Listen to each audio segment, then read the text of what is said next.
I'm Scott Law, the old guy with the camera, and today we're going to talk about tripods, and specifically we're going to talk about a small travel tripod, or in my case hiking tripod, so I don't have to carry that 7.6 pound beastie that I've been carrying for several years when I go hiking. That will still be my standard tripod for anything less than say a mile, but for the bigger hikes or the steeper hikes, I'm going to be using this one. Now this is, if you're researching it, and you probably already know this because this is probably how you found this video, this is the Q999C, C being for carbon fiber. So let's take a look at it.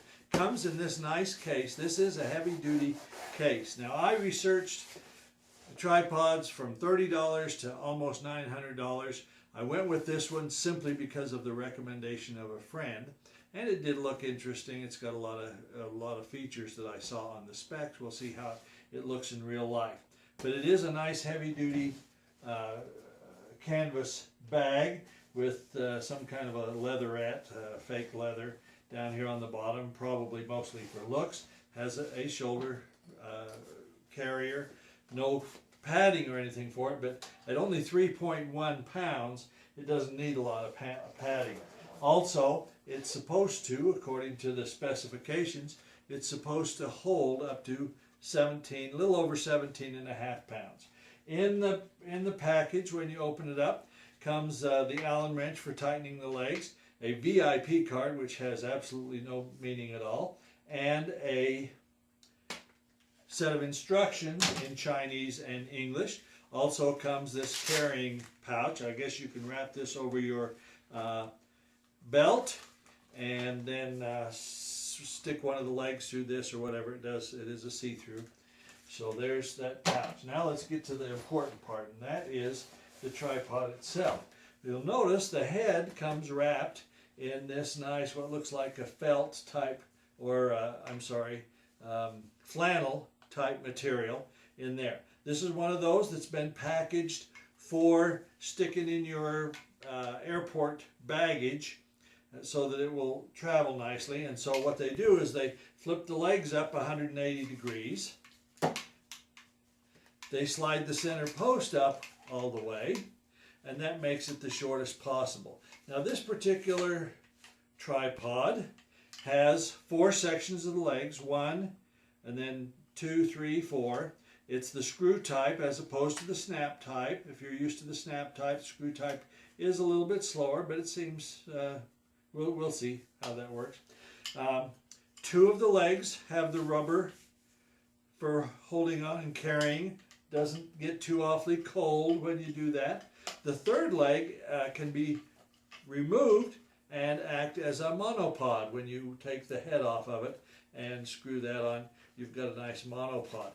To lock the legs, there is a little rectangular piece here that you can slide in, and it'll lock it here at this position, and I don't know the degrees on it. You've probably looked at in the specs. Or it'll lock it in this position, or of course you can lift it up and go all the way. On the base of it, the base of the legs, the feet are just rubber tipped. There are no spikes. If you want spikes, this isn't the one for you, okay? Your center post, all your legs and your center post are all carbon fiber. On the bottom of your center post is a hook, so you can hang things from that to give it a little more stability. You can also remove that piece right there. Loosen that, take it out, flip it upside down, and hang your camera from the bottom for real close-ups down low. I don't know that I will ever use that feature, but hey, it's there, and there's a whole lot of features on tripods and cameras and everything else that I don't ever use, but they're there for me. The other thing is, on the head here is a strap for carrying, I'm assuming. Again, I don't know if that's something that I'll use a lot, but there it is, okay? So, I believe we have talked about everything on here. What I want to do now is move in real close with the camera, and we'll take this head cover off. Reminds me of the ones that you see on the hawks or whatever, falcons. And we'll take that head cover off and take a real close, good look at the head itself.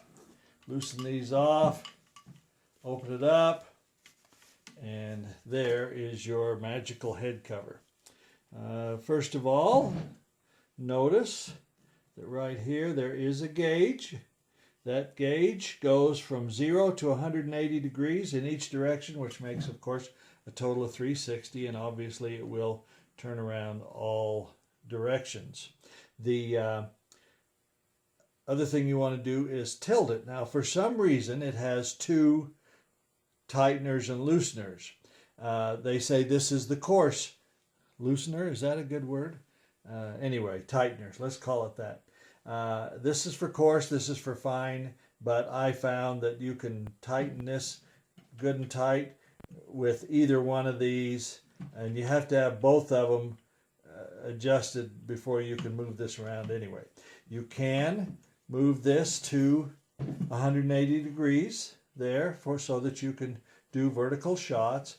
You can only do it on one side. My other tripod that I've had for years, you can do it on either side. This one, you'd have to flip around the other way if you want to do it on two. This uses the Arca style quick release head. Now, how the Arca style is not the same as the Manfrotto. So if you're looking for something where you can fit your Manfrotto quick release head, unfortunately this one doesn't do it. But it does seem to work pretty good. It just means that if you have the Manfrotto style, you're going to have to change when you decide to use this tripod. The other thing that's nice on this is it does have the little ring here for tightening this into your camera. I know on some other brand tripods people were complaining because they had to have a coin or a screwdriver or something to tighten this in. This does have that ring that goes in there. So there's that.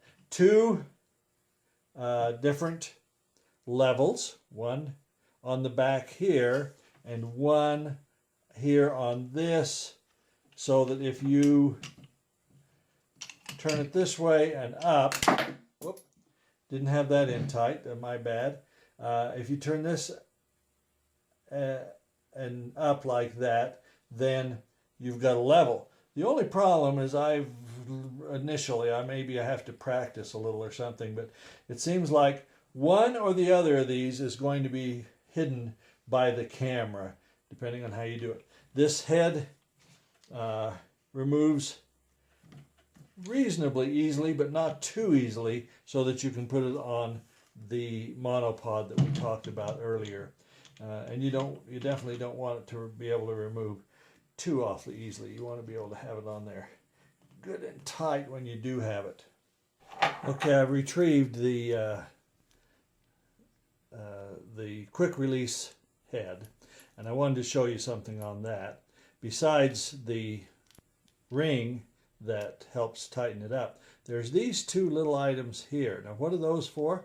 Well, when you've got it in here, if you have it slightly tight, but you forget to get it too tight, this actually prevents this from sliding off accidentally, which is really kind of nice. Now, obviously, you can have it too loose and it's going to come right off, but if you have it on there just even a little bit, those two lock into this position here and keep it from sliding off. So I don't know why they thought of that, or whether that's a standard Arca thing, since I don't have any other Arca quick release tripods, but I thought that was kind of a cool deal. I think the next thing we want to do is test it out fully extended. So fairly easy to unlock all four of the links on the legs. You do have to lock them in one at a time, but they go out pretty smooth.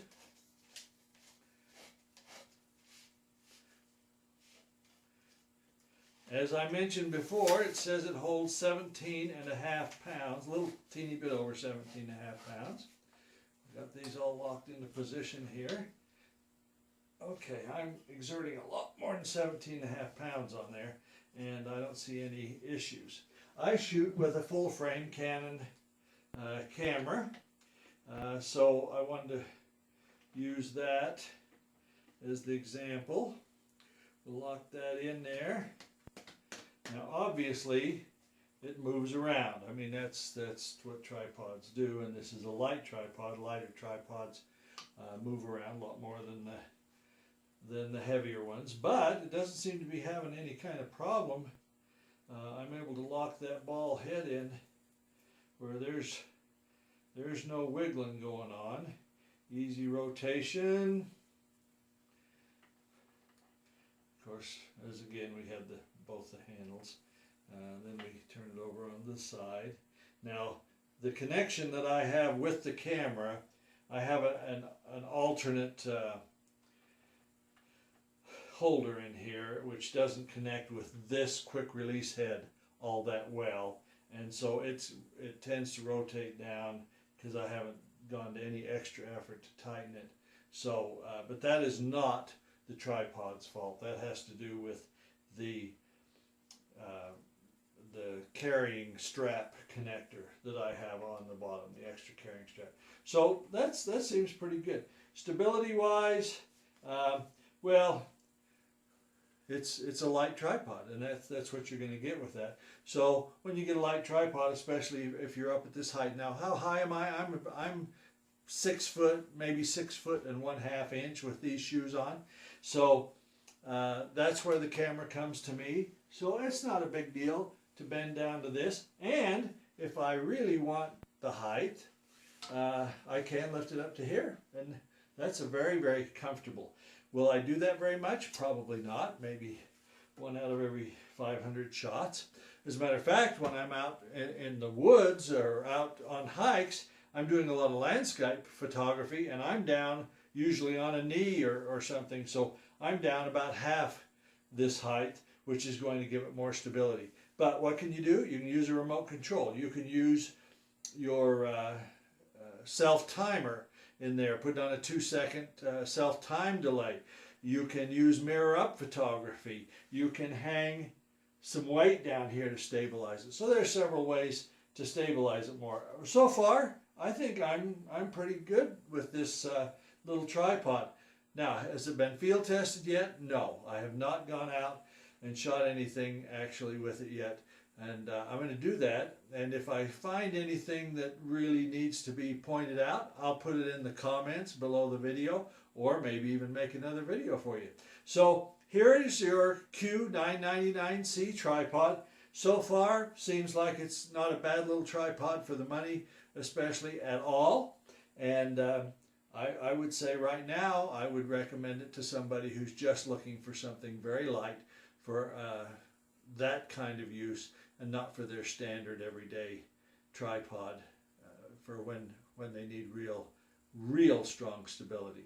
Thank you for watching, and hope to see you again on future reviews of photography equipment.